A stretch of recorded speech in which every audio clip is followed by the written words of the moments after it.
two-time Indianapolis 500 winner who understood every bump on the speedway. It looked impressive on paper.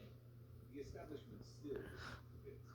They saw British drivers, British engineers, British ideas. In reality, they were watching the next evolution of Indianapolis racing arrive in plain sight. The warning signs were there. Many chose not to pay attention. Veterans dismissed Hill and Stewart as road racing specialists who had never experienced real oval racing.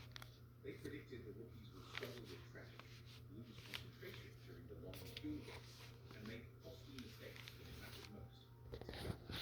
Hidden behind the driver's seat sat one of the most advanced racing engines of its era, a 355 Ulysses 4.2-liter Ford quad-cam V8 producing over 500 horsepower.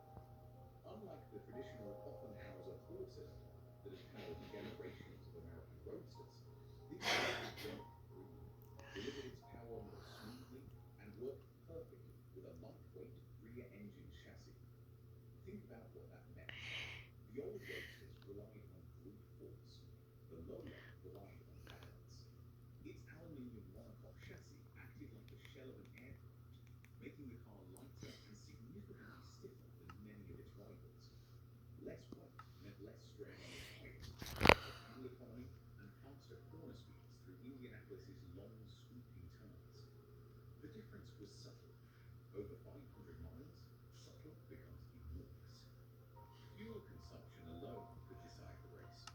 A lighter car burning less fuel made fewer pit stops. Fewer stops meant less time lost in the pits. Less time in the pits meant staying ahead of faster cars that had to stop more often.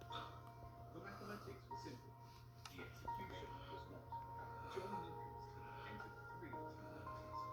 Two carried the Ford V8 of Graham Hill and Jackie Stewart.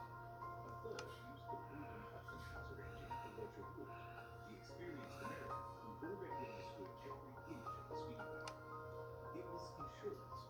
If one philosophy failed, another might survive. What the establishment did not know was that Lola had quietly built exactly the car Indianapolis was evolving toward. Not flashy, not complicated, simply efficient.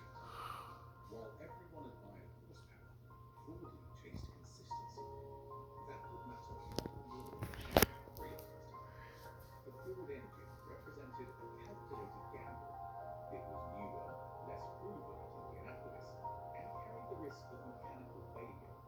But it offered advantages the old Offenhauser could not match. Smoother power delivery reduced wheel spin, higher revving